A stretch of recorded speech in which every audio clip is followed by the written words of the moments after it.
Chapter 27. Sexuality in a Relationship. The dance between body and emotion. What comes to mind when you hear the word sexuality in a relationship? Maybe the passionate scenes from movies, the breath-stealing kisses, or the heated embraces in the middle of the night. But the truth is that sexuality in a couple is far more than a perfect Hollywood setup. It is, in fact, a language of intimacy, a way two people say, "I love you" without words. It's that subtle dance between body and emotion, a secret language only the two partners know. Sexuality as the language of intimacy. Have you ever wondered why a simple touch can be worth 1,000 declarations? A kiss on the forehead or a caress on the hand can convey calm, support, passion, all the things words sometimes fail to express. In a couple's dynamic, moments of physical intimacy become a conversation without words. When two bodies embrace, it's really two hearts whispering secrets to each other. Each sigh can say, "I miss you." Each smile between the sheets can say, "This is where I feel safe." In this way, sexuality becomes a bridge linking your souls. The connection between body and emotion. We all know physical desire has biological components, hormones, the body's chemistry, instincts. Yes, science shows that during intimacy, the brain releases oxytocin, the cuddle hormone that helps us feel close and protected. But desire is far from just a bodily reaction. It's also a relational phenomenon. Have you noticed how when you're upset with your partner, you hardly feel like holding them? Or how after a heartfelt, healing conversation, you suddenly want them more? That's because body and soul are always dancing together. Your emotions stoke or dim the flame of passion. When you feel loved, appreciated, and safe with each other, desire flows naturally, like a river running smooth. On the other hand, tension, resentment, or stress can act like a dam across that river, making it dry up for a while. In a couple, sexuality often functions as a barometer of the relationship. When things go well emotionally, they tend to flourish physically too. And the reverse is also true. Moments of passion can surface powerful feelings of love and attachment. In essence, your bodies and your hearts are in a continual dialogue. Sometimes you argue, communication falters, and in those periods your intimate life suffers. Then you make up. You look at each other with tenderness again, and the spark seems to return to the bedroom. It's a constant back and forth, a tango in which the emotional and the physical steps continually shape each other. Desire, biological and relational. Of course, sexual attraction is rooted in instincts as old as time. We all have natural physical impulses. It's normal to feel desire sometimes without a deep romantic explanation, just as we feel hunger or thirst. But within a committed relationship, desire becomes closely tied to the bond between partners. It's no longer just hormonal chemistry, but emotional chemistry too. For example, feeling heard and understood by your partner during the day can work wonders for your openness to intimacy in the evening. Or if one of you is going through a tough time, overwhelmed by work stress for instance, sexual desire may dip, not from a lack of attraction to the other, but because of the emotional weight you're carrying. In other words, context and connection powerfully influence the flame of passion. Sexuality doesn't happen in a vacuum, it happens within a living relationship, within the connection between two people. Differences in libido are danced to different rhythms. It's rare for both partners to have exactly the same level of desire all the time. In fact, it's perfectly normal for one of you to run hotter while the other runs cooler for a stretch. Maybe you'd happily make love every day while your partner would prefer less often, or the other way around. What matters is how you dance with those differences. Think of two dancers. One is ready for a fiery tango, while the other feels up for a slow waltz. How can they dance together without stepping on each other's toes? Through mutual listening and adjustment. Instead of feeling ashamed or guilty for having different rhythms, you can see your differences as natural. The key is gentle, honest communication. "I'm feeling a need for more physical closeness right now. How are you feeling? What would you like?" No blame, no pressure. No shame, no guilt.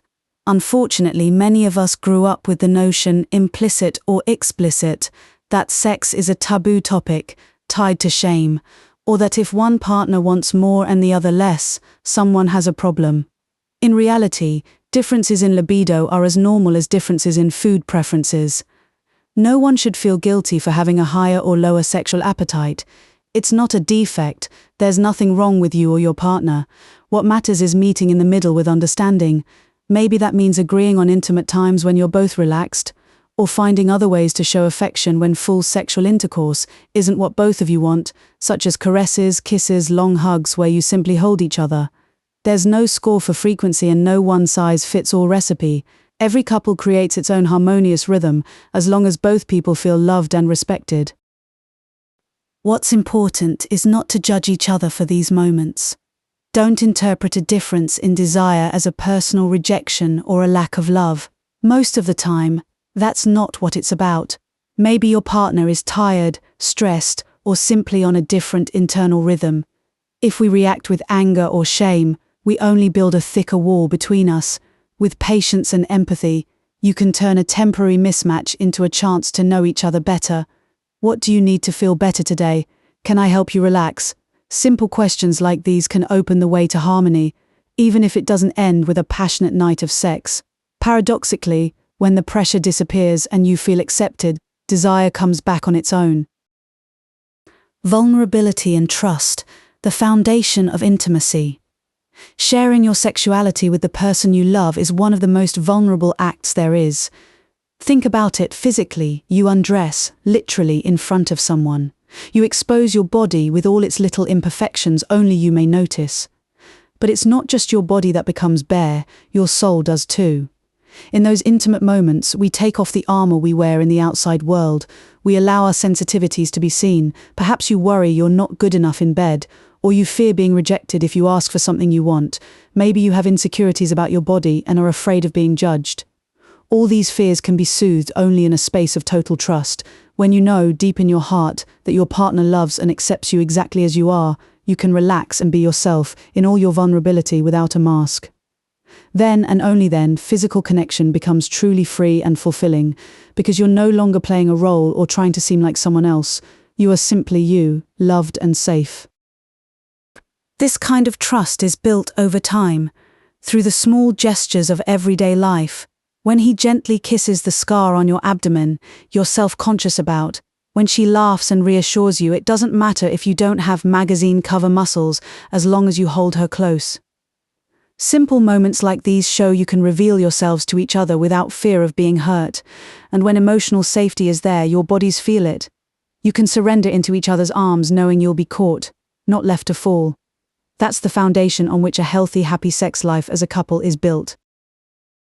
Playfulness and imagination, the salt and pepper of intimacy. Let's not forget that sexuality isn't only about emotional depths and serious conversations. It's also about fun, about enjoying your body and your partners with playfulness and creativity. Couples who stay passionate over the long term are often the ones who haven't forgotten how to play.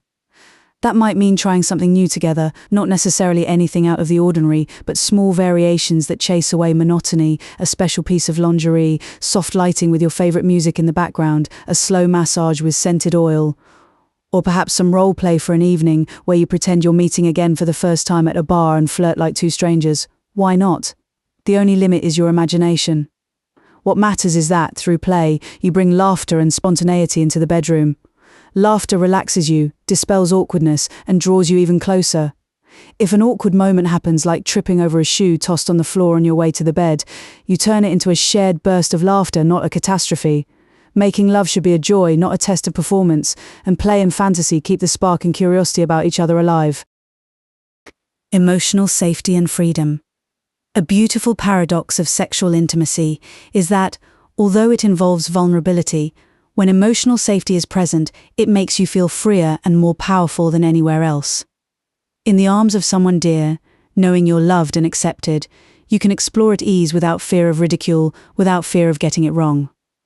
When you're certain the other person has your best interests at heart and respects your boundaries, you can let yourself loose in the dance of intimacy with your whole being, because you know the stage is a safe one.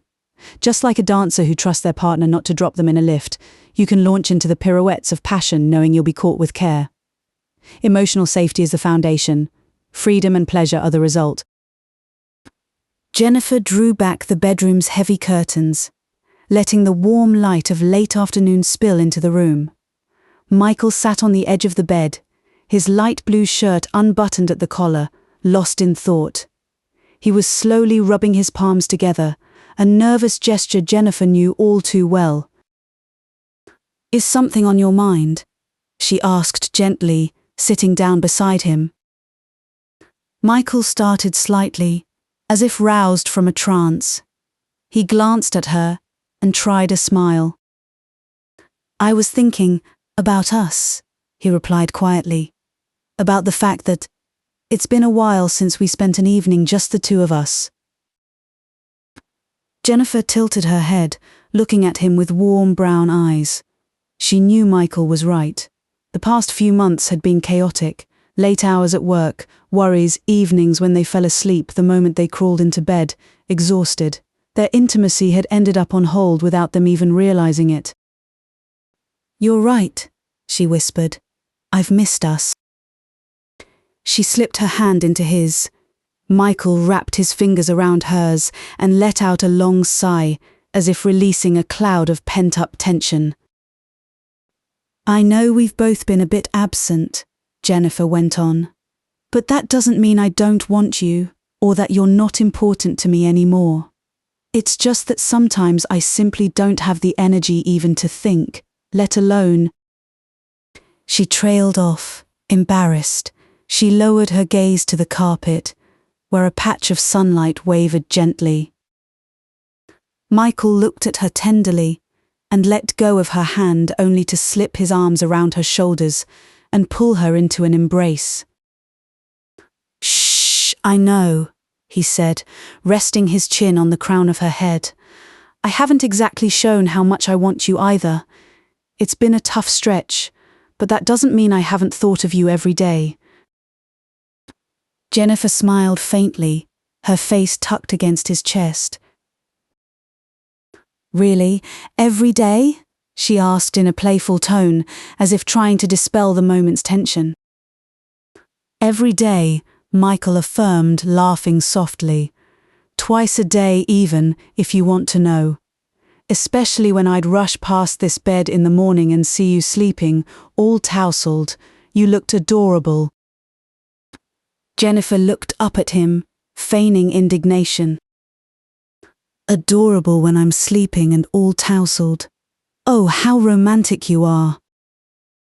Her eyes now sparkled mischievously. Seeing that familiar spark return, Michael brought his forehead to hers. "Yes, adorable," he repeated with emphasis, letting his lips brush her forehead in a brief kiss.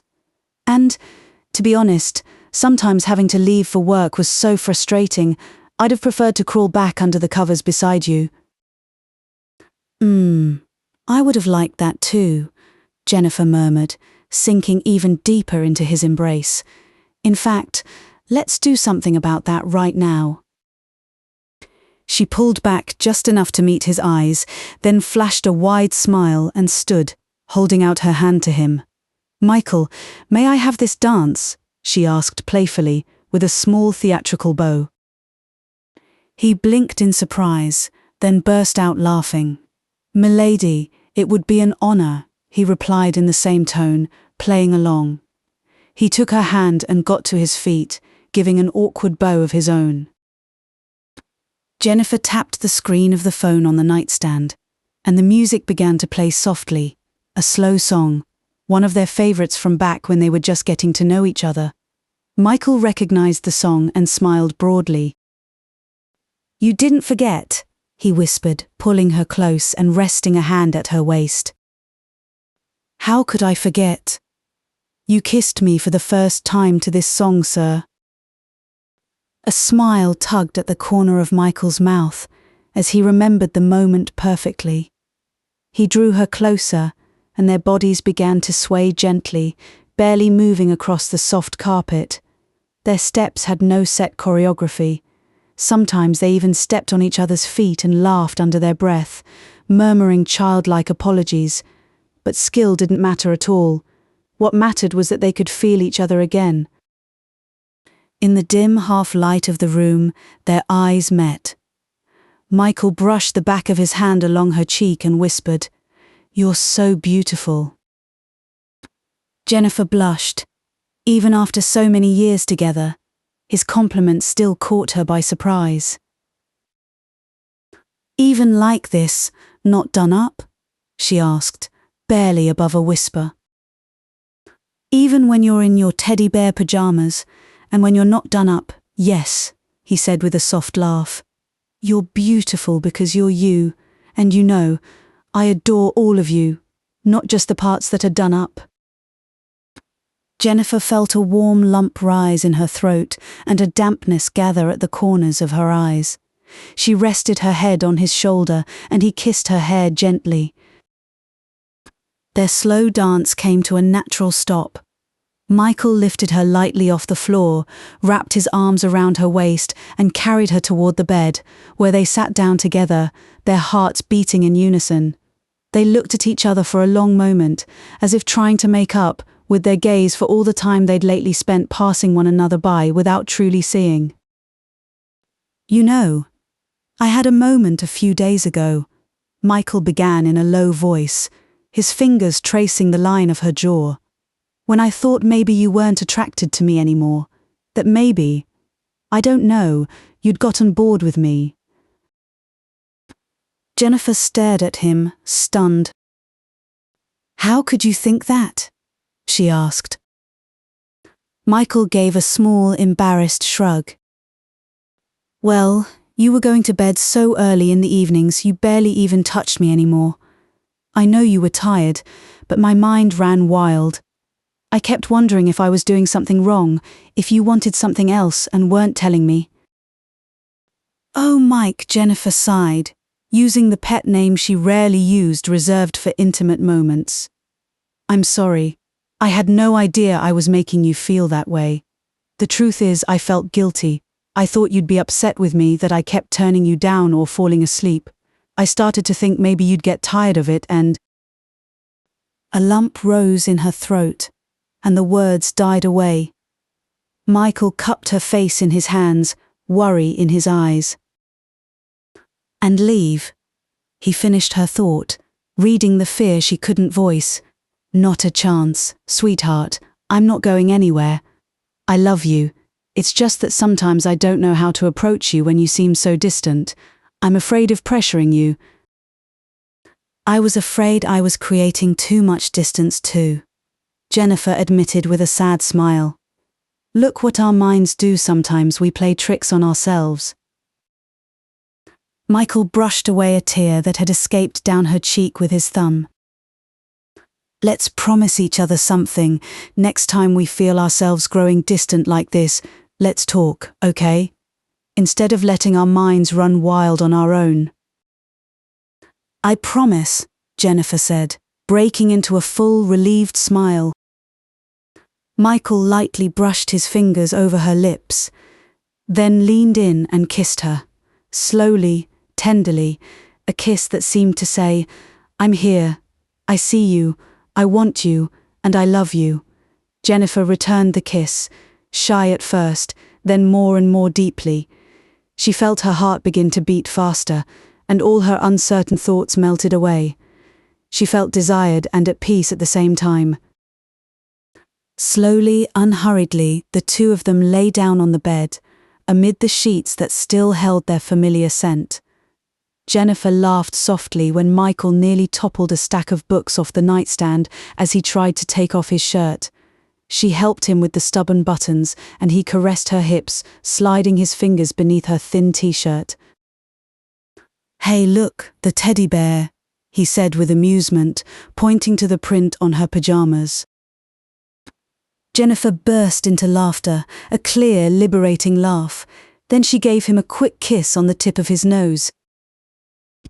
"Yes, there's the teddy bear, and look, I'm not hiding behind him anymore," she added, tossing her t-shirt aside with a playful gesture. Michael looked at her with a blend of desire and tenderness. He let his gaze travel over her face, her tousled hair, the body he knew by heart, and yet that seemed just as fascinating every time. "You're amazing," he whispered again. She pulled him close, wrapping him in an embrace. And together they sank into that secret dance of their bodies, a dance they hadn't choreographed beforehand, but that flowed naturally from the heart. Each kiss was like a musical note, each sigh like a verse spoken without words. In the moments that followed, Jennifer and Michael rediscovered each other. They rediscovered the whispers and the glances that had slipped away from them lately. They rediscovered the way skin shivers under gentle touches and how their hearts align, beating together. And when at last they curled up, tired but smiling, beneath the same blanket, the room seemed to glow with a new intimacy. Outside, the sun had long since set. Michael gently stroked Jennifer's hair as she rested her head on his chest, listening to his heartbeat. "We should take breaks more often," he joked, breaking the silence. "Make time just for us." Jennifer chuckled softly and nodded. Agreed. Who would have thought a dance and a little play could work wonders? "I certainly wouldn't," Michael replied. "I've been a stressed-out ogre these last few months." "But now you're my relaxed ogre," Jennifer added, looking up at him and winking. "Always yours," he said solemnly, kissing her forehead. She closed her eyes and wrapped her arms around him. "Good night, Mike," Jennifer whispered. "Good night, my love," he replied as he gently tucked her in. "And thank you." "For what?" she murmured, already lulled by sleep. "For being you, for being here and for asking me to dance," he said with a smile. Jennifer's only reply was to snuggle closer to him. Soon her breathing became even and calm. She had fallen asleep with a relaxed smile on her lips, feeling safe and loved. Michael stayed awake a little longer, listening to the quiet rhythm of her breathing and the gentle sounds of a summer night. A deep peace settled over him. His heart was full of love, of desire fulfilled, of gratitude for the woman in his arms. He closed his eyes as well, letting the darkness embrace them, while his thoughts drifted to how lucky he was to have her. Every worry now seemed far away. In the intimacy of that moment, Jennifer and Michael had rediscovered something they had almost forgotten, the shared rhythm of their hearts. Jennifer and Michael had drifted apart a little under the weight of stress and routine, yet moments of vulnerability and tenderness brought them back onto the same wavelength. We can see how honest communication was the key that reopened the gate to their intimacy. When they confessed their fears, he worried he no longer attracted her, she felt guilty and feared she might lose him. They realized they both needed the same thing, the reassurance of mutual love and desire. That open, blame-free conversation cleared the clouds of misunderstanding. Michael was afraid of pressuring Jennifer. Jennifer was afraid of disappointing him. Each was worrying about the other, a sign of love and respect. Yet they lacked the clarity that they were safe together, even when their desires didn't line up perfectly. The moment they said, "I love you and I'm here, I'm not going anywhere," they created the conditions for their bodies to find each other again without fear. In essence, Jennifer and Michael needed confirmation that they were fully accepted, so physical intimacy could once again become a space of trust. Once they felt emotionally safe, desire, which had only been asleep, woke up again. We also saw the power of play and imagination. On a whim, Jennifer invited Michael to dance in the bedroom. That playful gesture broke the ice and turned an awkward moment into one that felt relaxed and full of shared closeness. That slow, unpretentious dance, with clumsy steps and laughter, helped them reconnect. Metaphorically, it was the perfect foreplay, not the usual kind, but an emotional one, where two souls found each other again, laughing. Differences in libido showed up too. He wanted more. She had been too tired for a while. Each misread the situation. He took it as a possible lack of interest. She saw it as something that might upset him. Only when they spoke openly did they realize no one had done anything wrong.